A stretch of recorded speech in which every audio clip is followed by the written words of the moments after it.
So our guest speaker this morning, he's a former senior pastor of Kinagatan Assemblies of God Church.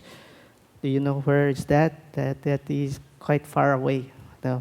It's in Talim Island. It's an island. You have to go by boat ba? Talim Island, Binangonan, Rizal, Laguna de Bay.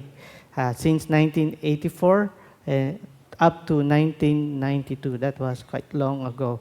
And he was also the president, senior pastor of Angono Assemblies of God Church, 1992 up to the present time. And he was also the president of AGSOM. Maybe some of you have heard this AGSOM, Assemblies of God School of Ministry, STDC District Bible School, as a faculty since 1998 until the present time. And he's also the assistant district superintendent for the second time around, before 2003 up to 2006, and now he was also elected to be the assistant district superintendent 2025 up to 28. Okay, so he has a 3 years term to serve. And he's also a part-time missionary and visiting faculty in Vietnam and Cambodian Bible school since 2007 up to now. So I would like to welcome Pastor Reverend Rick for short, Ricardo Alay. Thank you, Pastor James, for that very short and long introduction. Ni hao ma. Oh, that's the only Chinese I know. Silly. It's good to see Beth and Lisa, and I'm looking for Sister Marlene. Sister Marlene was there. Sister Marlene was my co-alumni on APTS way back. I was here, I visited the church when Pastor Wyman and Sister Josie was the pastors. And I think that was, as Pastor James told you, that's once upon a time. I thank the Lord for Sister Susan because she has many schedule today, and she's the one who called me up and endorsed me and recommended me to be your speaker. So I know the principle of recommendations.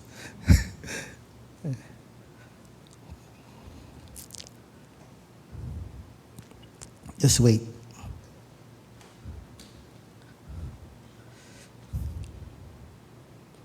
All right.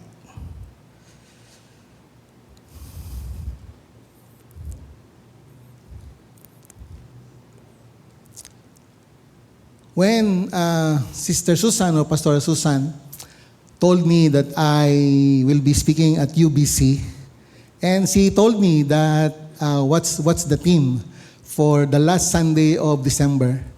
And also it was confirmed, and Pastor James called me up and said that it is becoming like Christ. And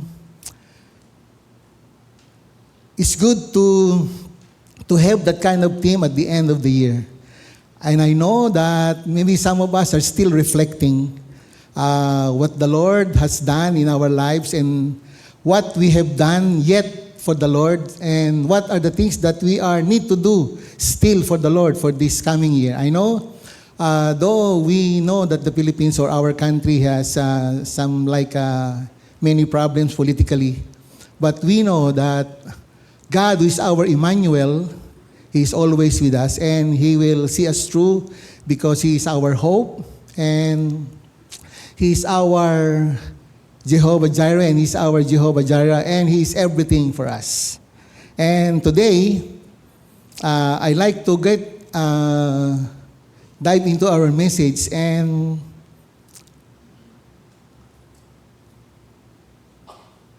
by the way, you have a good sanctuary.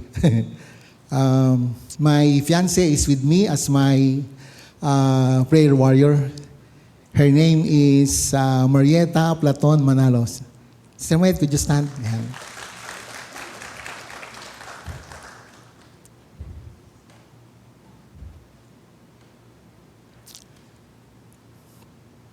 Yes. I've been a part-time missionary in Vietnam and Cambodia since 2007.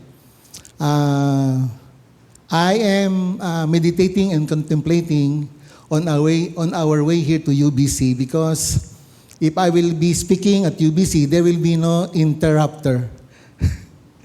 So it's good for me because my English expires after 1 hour.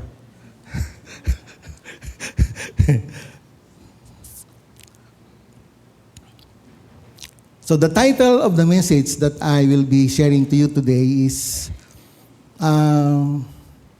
I've been praying this since Sister Susan told me that I will be speaking at UBC. And Pastor James sent to me the program or the theme for this last Sunday. You know, honestly speaking, as I speak today, because this is my first time to see all of you and to see your beautiful sanctuary, I'm standing here with fear and trembling. But it's good that I know that the Lord is with us. Amen. Thank you for our music team led by Sister Olive. The title of your theme today is found in Ephesians chapter 2, verse 10. And I look for two kind of versions. But the title of the message that I will be speaking today, I don't know if you are familiar with the walk through the Bible. Any one of you familiar with walk through the Bible? There is one time I attended one conference. It was held in Green Hills Christian Fellowship. And it lasted for 3 days. The speaker is Phil Tuttle. And the title of the conference is Chiseled. So, and the key verse is also Ephesians chapter 2, verse 10. So I prayed about it and I inserted, because I believe chiseled is something like it's a work of a sculptor or a carver. I came from Santa Cruz, Laguna. I hails from Santa Cruz, Laguna. I was born in Santa Cruz, Laguna. And Paite, Laguna is called the carving capital of the Philippines. If you will be able to go, if you've been to Paite, or Paite. If you've been to Paite, Laguna, you will see life-sizes carvings, individuals or especially a lot of saints. But this chisel is about, that came from the idea from Michelangelo. We all know that Michelangelo is a great sculptor.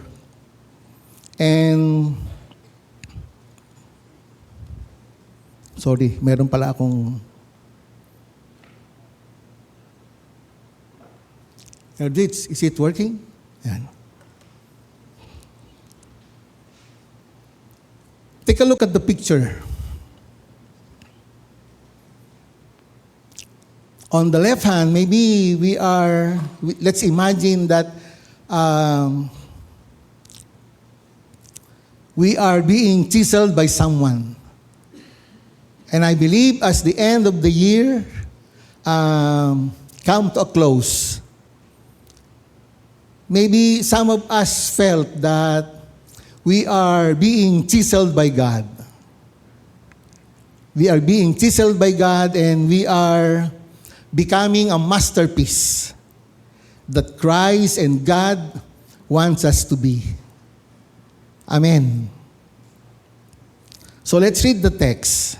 Ephesians chapter 2, verse 10 says, NIV says, "For we are God's handiwork, created in Christ Jesus to do good works, which God prepared in advance for us to do. The other version says, for we are His workmanship, created in Christ Jesus for good works, which God prepared beforehand that we should walk in them. The King James Version says, we are Christ's workmanship made by His great craftsmanship. So it means that all believers, we are in a journey, and all believers in our journey of faith, in our journey of life, in our service to the Lord, there is what we call the 3 B's. We believe, we belong, and then we are becoming. When we believe in Christ, that's our born-again experience. We belong to a family. We belong to Jesus. And then, it will never stop that, but we are becoming, and we are becoming like Christ. And there is a purpose for us when we believe, when we belong, and when we become part of God's family. There is a part and there is a purpose for us. And the Lord does not only want us to be saved, and that's the end of it, but God has a purpose in our life.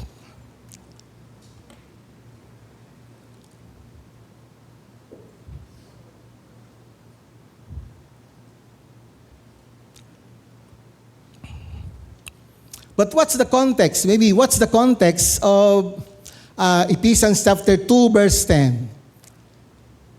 When I think that I will be speaking at UBC, and maybe some of you are a fan of Watchman Nee. All right? Have you heard the name Watchman Nee? Watchman Nee is one of the great heroes of Chinese Christian. And there's a great book written by Watchman Nee, and you can even Google it. And the whole book of Ephesians, my brothers and sisters, according to Watchman Nee, is only summarized in 3 words: sit, walk, and stand. Chapter 1 and chapter 2 of Ephesians, it says about the Christian are sitting with Jesus because they are sitting in the heavenlies with Jesus, and they were given all the blessings of Jesus and all the power that comes from Jesus. So they enjoy the fellowship with Jesus. But not only that, the Bible says, according to Watchman Nee, from chapter 3 to chapter 4, he said that the life of a Christian is a life of walk. That's why we can read in chapter 3 and chapter 4 of Ephesians, we can see that it's a walk. It's not only our daily living, but it's a walk. Not a walk like a military, but it's our daily living, how we manage and how we conduct our lives in our neighborhood, in our workplace, in the place where God placed us to be. And then after that, as if in chapter 5 and chapter 6, we are left in a warfare. We are left to stand, and in chapter 6, as if we are left by the Lord in a warfare. Because he said in chapter 6, it says that be of good cheers, stand in the Lord, and be of good courage. And in chapter 6, we can read the whole armor of God, as if we are prepared for battle. But the context of Ephesians chapter 2 says that the big idea of Ephesians chapter 2, verse 10 says, is the believers are God's workmanship or masterpiece. Amen. We are God's workmanship, made by His great craftsmanship. We are created by God. Of all the creation, of all God's creatures, we are God's masterpiece. We are God's obra maestra. We are not saved by good works, but created in Christ Jesus for good works that God planned in advance for us to do a purposeful life of service and not of self-boasting. That's why maybe years ago, the book of Rick Warren became a bestseller, The Purpose-Driven Life.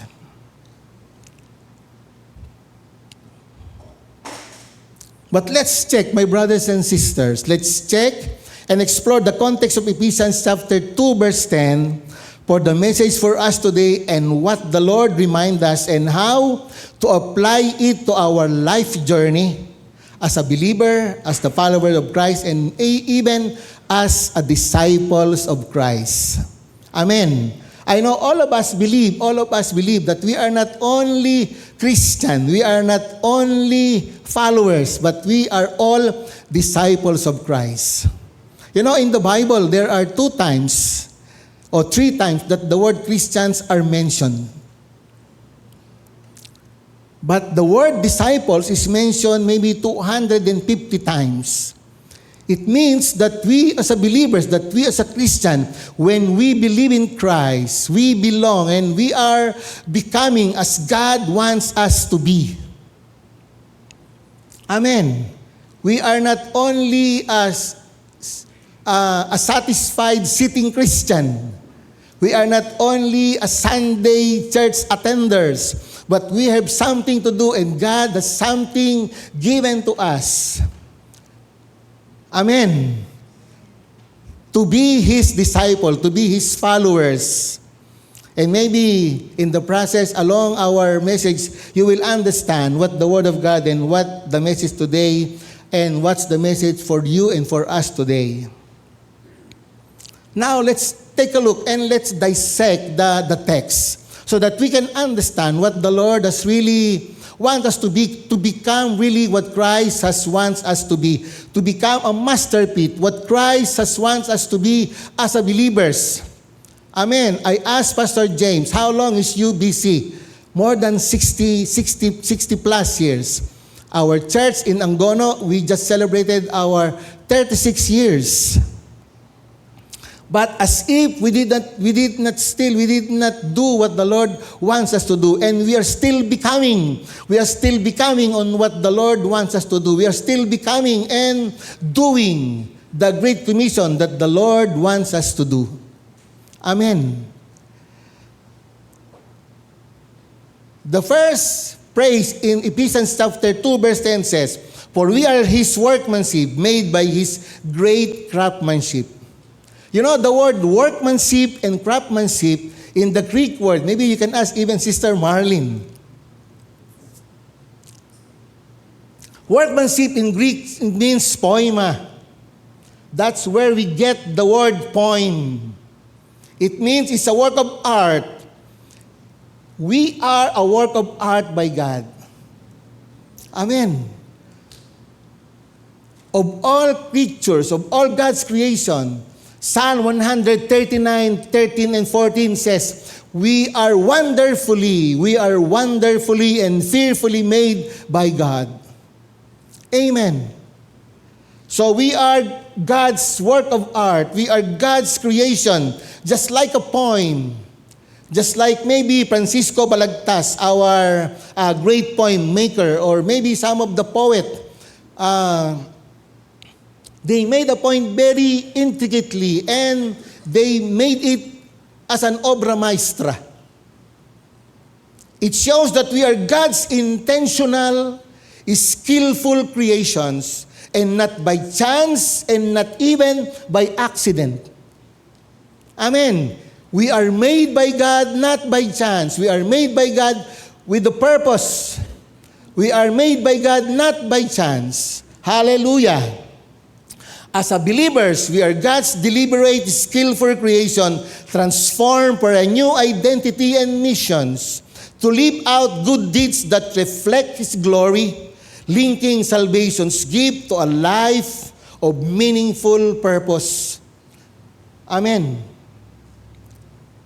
My brothers and sisters, maybe before the year ends, or maybe for the coming years, maybe we can reflect, what have we done so far for the Lord? And still, what the Lord wants us to do as an individual, as a family, and even as a church. Amen. A life of meaningful purpose. Look at your neighbor. Have you seen the purpose in their lives? Amen. Meron pong magandang layunin ang Panginoon sa buhay po ng bawat isa po sa atin.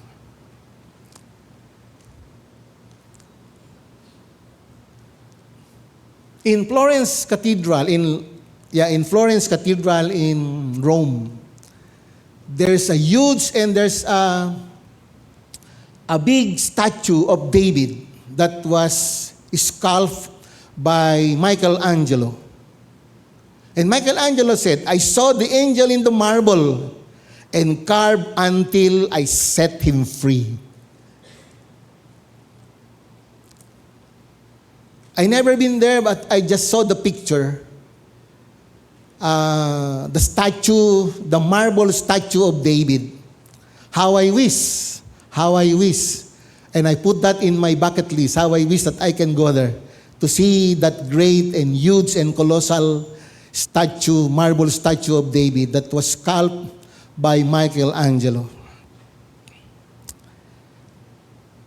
It was a marble, but it was very, very fine. Napakaganda po noong pagkaka-sculpt. Napakaganda po noong napakakinis. Ati pong imagine na yun po isang marmol at yun po isang obra maestra.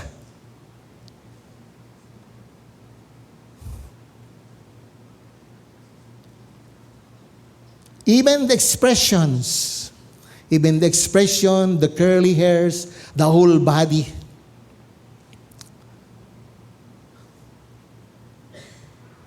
Imagine, my brothers and sisters, that the Bible says,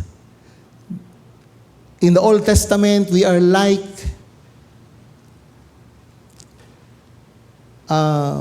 putik, a clay in the hands of a potter. And we are intricately made and woven and molded by the hands of a great sculptor and by the hands of a great artist. All believers were all given a great ministry for the kingdom and a ministry of great reconciliations. If you go back to Ephesians chapter 2, from verse 1 to verse 9, we can see the history of the believers. Before, we are foreigner, we are enemies of God. But thanks be to God, Ephesians chapter 2, verse 8, we are saved by grace. And Paul did not stop there. We are only saved by grace, not for our own good works. So that anyone will not boast, but thanks be to God, we are God's workmanship. Hallelujah. Made by His great craftsmanship to do His work, and so that His name will be glorified in our lives. So the Lord wants us to become like Jesus. And our ministry is a ministry of reconciliation, a ministry of reconciling people to God and God to man. Hallelujah.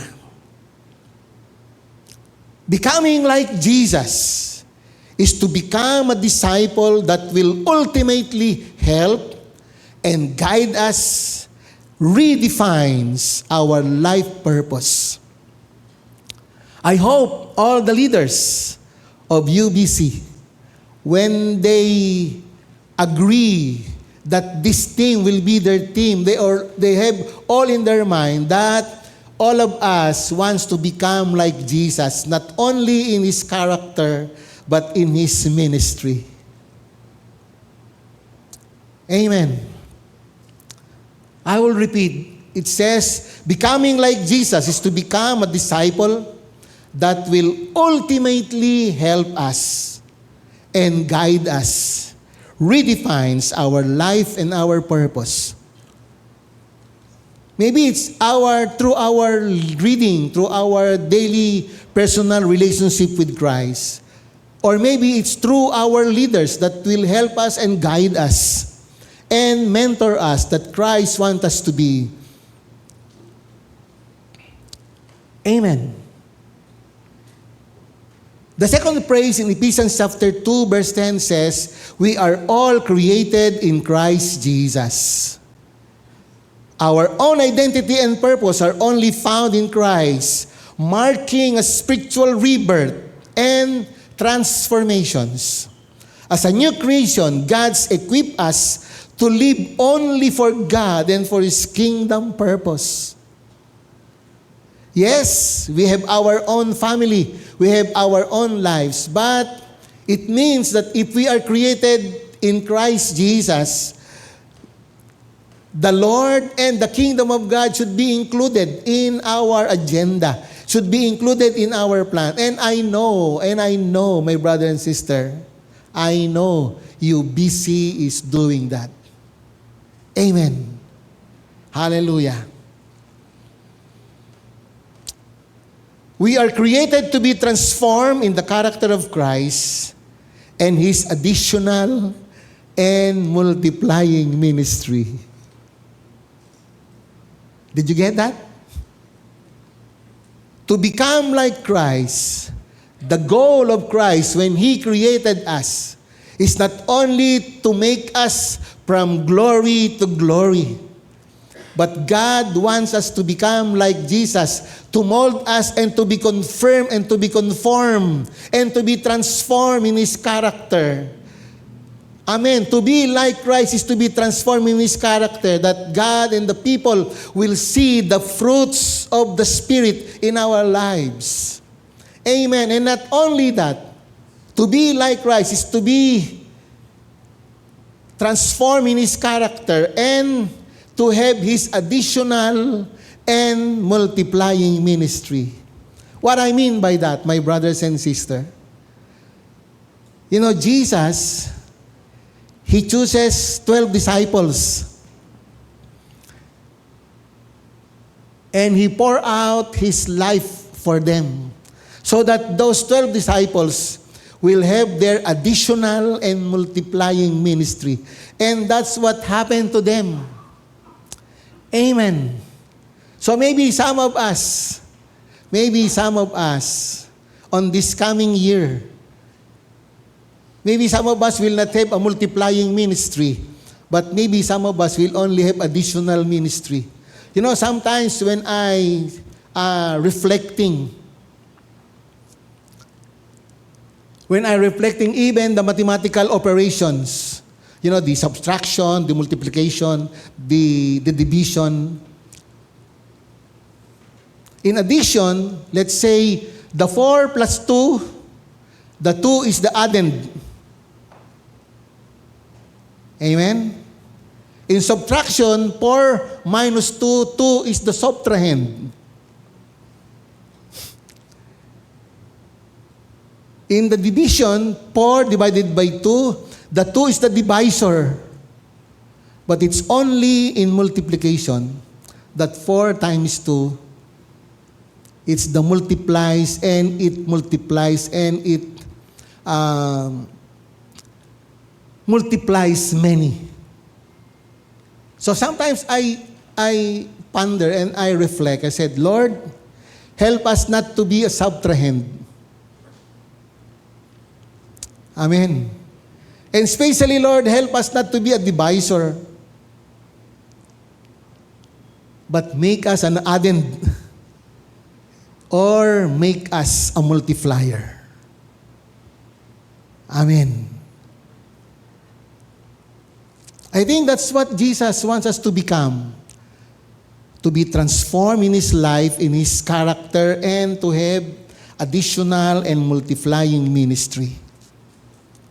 We are created to be transformed in the character of Christ and in His additional and multiplying ministry through the power of the Holy Spirit. 2 Corinthians chapter 3 verse 18 says, And we all who with unveiled faces contemplate the Lord's glory are being transformed into His image with ever-increasing glory, which comes from the Lord, who is the Holy Spirit. This is where we get our song, from glory to glory, He changes us. From glory to glory, He's changing me, changing me, changing me. From earthly things to the heavenly.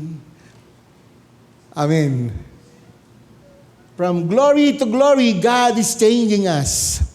When we face the mirror, of course, we can see our face, but that face, that character, that one in the mirror, is he becoming like Christ? Becoming disciple of Christ often require us to take risks when others won't. Amen.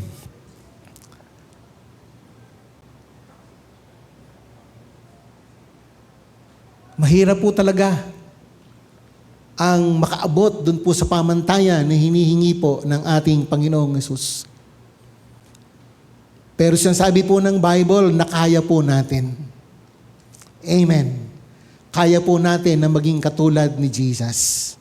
Becoming a disciple of Christ often require us to take risk when others won't. Amen. Sometimes, it's painful. We will experience some pain. We will experience some failures. We will experience some hardship when we follow and we want to become like Christ. Hallelujah.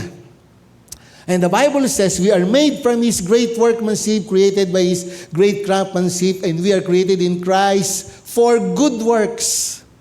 Hallelujah. We are created by Christ in good works. Good works are the purpose and result of salvation, not the cause. Hallelujah. We want to produce good works so that the people will see our works and they will glorify our Heavenly Father. Good works are the natural fruit of a changed life in Christ, showing God's work in all of us. Not only as an individual, not only as a family, but as a corporate, as a body of believers. God's work has a nobling effect. Good work has a nobling effect. Amen. Yun po daw, good works ay nakakahawa. Pag ikaw ay gumagawa ng magagandang bagay, ito po daw ay nakakahawa. Doing good works for the Lord is very contagious. It has a snowballing effect. It has a contagious effect. It keeps leading to do and to more good works. Amen. You know, because I am excited to see the United Bethel Church, the first stop, we stop at the Grace Gospel Church in Santol. I thought that, but when we saw, this is not the UBC, because when we arrived, it's 9:30. They're already singing. I asked the guard, is the service already started? I'm the speaker.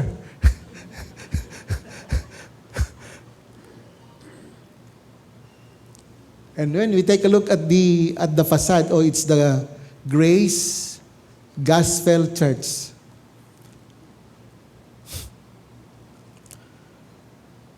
Hallelujah.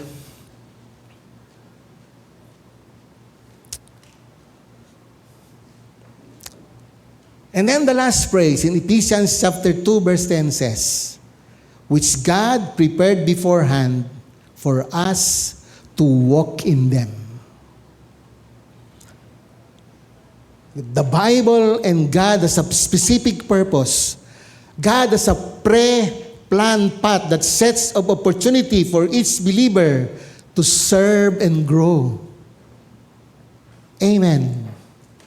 I've been a senior pastor of Angono Assembly of God Church for 33 years. The 36 years that the church already existed, I pastored the church for 33 years or 34 years. The church started from the dirt or from earth. no cement, no flooring. But now we thank the Lord because it's the Lord who supplies and who supplies all the needs, because we believe that the church will not remain small. Amen. The Church of Christ will not remain small. It will grow. Listen to this, my brothers and sisters. God's strategy for us to serve and to grow is through the church. Can you say amen? God's strategy for us to serve and to grow is through the church. When God's plan to save mankind, when God's plan to save the world, He has in mind the church. And we are part of the church. Amen.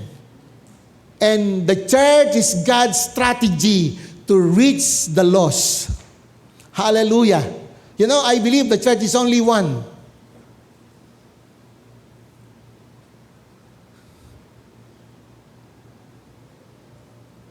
The church is the only strategy God has in mind when He planned the plan of redemption, when He planned the plan of salvation. Amen. So that makes us very proud that yes, I belong. Now I belong to Jesus. Jesus belongs to me, not for the years or time alone, but for eternity. When God made us, my brothers and sisters, and when God planned, and when God built the church, and He said, I will build my church, and even the gates of hell will not prevail against it. We are part of the church because God wants us to become like Christ. You know, my brother and sister, I believe that the church, it's a strong church. It's a militant church. Amen. The church that Christ built ay hindi po sipunin. Amen. The church that Christ built is a militant church. It is a pass-forward church. Amen. When God planned and when God built the church, He has in mind you and me to be a part of the church. And we are the only strategy. My brothers and sisters, God has no plan B to reach the world. If we become like Christ, we can reach the world. Maybe not the whole world, but the world around us. Amen.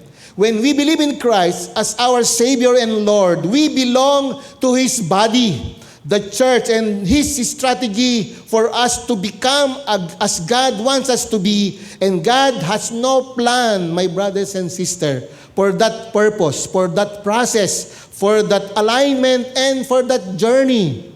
Hallelujah. So we should be proud that we are part of the church and we are becoming like Christ. Maybe not yet. That's why the Bible says that not yet.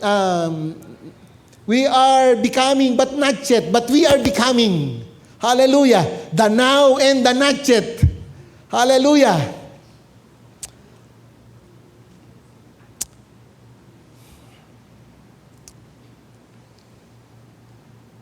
And maybe the Lord is reminding us, my brothers and sisters, finally, lest we forget to apply. The Bible says in Philippians chapter 4, it says, we did not consider that we have already done the things that the Lord wants us to do, but we are becoming and we are pursuing. Amen. We are pursuing what the Lord wants us to do for the high calling of God has given us. In becoming Christ, as God created us to be, we need to always remember, we are all called to follow Christ. Amen. We are all called to follow we are all called to follow Christ. Amen. You know, my brothers and sisters, obedience is a great virtue.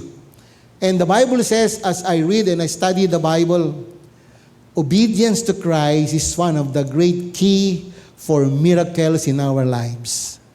Amen. And then we all should be willing to take a risk to become like Christ. Of course, we need to follow. We need to believe on Him. We need to accept Him. And then secondly, we must be willing to take a risk. We should be willing to take a risk to become like Christ. There will be some circumstances and instances where the Lord will be put us. And there will be some challenges, maybe some physical challenges.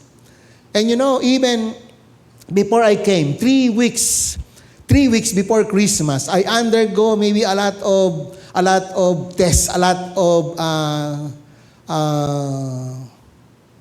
health tests, blood chem, urograms, ultrasound, stonogram. Because the doctor find out that I have a stone in my right kidney, or mass in my right kidney, to make sure, because it was not clearly saw in the ultrasound, so I undergo stonogram. And then even in the stonogram, it's not yet clear. So the doctor asked me to undergo a urogram. And then on Monday, tomorrow, we'll be checking with our urologist. But you know, because we are believing and we are serving the Lord, I saw Sister Beth. Even Sister Beth has some physical challenge. But you know, we can still serve the Lord. Amen. Hallelujah. We are willing to take a risk. We are willing to take a risk to become more like Christ. You know, following Jesus, to become like Christ, it's a great journey. It's a very thrilling experience to follow Christ. Amen? Do you have a thrill in following Christ? Meron ba kayong mga thrilling experience in following Christ? To become like Christ, number 3 is, there is always a challenge to grow. Amen. There is always a challenge for us to grow. As part of the church, there is what we call the symbiotic principle. Because the Word of God, the seed of God that was planted in our lives, it was planted therein, it will grow. Amen. Some said, it will bear much fruit. Some to others, it will bear 100-folds. But there is a challenge to grow. Hallelujah. And there is a great room for growth. Amen. Hallelujah. And then number 4, to become like Christ, to become more like Christ, and to become a masterpiece that Christ wants us to be. There is always a motivation to serve. Hallelujah. We are motivated by someone. We are motivated by someone, especially the elderly who are still serving the Lord. You know, I was blessed by those elderly serving the Lord. Amen. Parang hindi kayo na-bless sa mga elderly. Parang ako lang. We are motivated to serve Jesus. When we becoming like Christ, we are motivated to serve Christ. And then, number 5, the Lord sometimes allow us to fail. But the Bible says, maybe the righteous fail maybe 7 times, but they rise up again. Amen. Because it's no longer I that lives, but Christ lives in us. Hallelujah. And then for the last, to become like Christ, we are being restored to serve and to lead others to Christ. When we fail, God will restore us. Hallelujah. Hallelujah. I don't know, my brothers and sisters, I don't know what the Lord is telling you. I don't know what's your reflection, what's your takeaway, and what the Lord is saying to you today as you hear this message. But I believe, my brothers and sisters, as a church, as an individual, as one body, the Lord wants us to become more like Christ. And don't stop. Don't stop becoming like Christ. Don't stop when there's some problems. Don't stop when there's some challenges. The Bible says we should keep on keeping on. Hallelujah. Because God is waiting for us, holding the rewards. And He said, "Well done, thou good and faithful servant. Enter thou in the joy of the Lord." Amen. And now, one more good thing before I close. When we face Christ, when we achieve and when we try and when we really decide to be like Christ, as God wants us to be, at the end, the Lord will tell us, "Well done, thou good and faithful servant. Enter thou in the joy of the Lord." Amen. You will see that in the principles of the Word of God, it is not what we have said, but what we have done for Christ. Amen. Shall we all stand?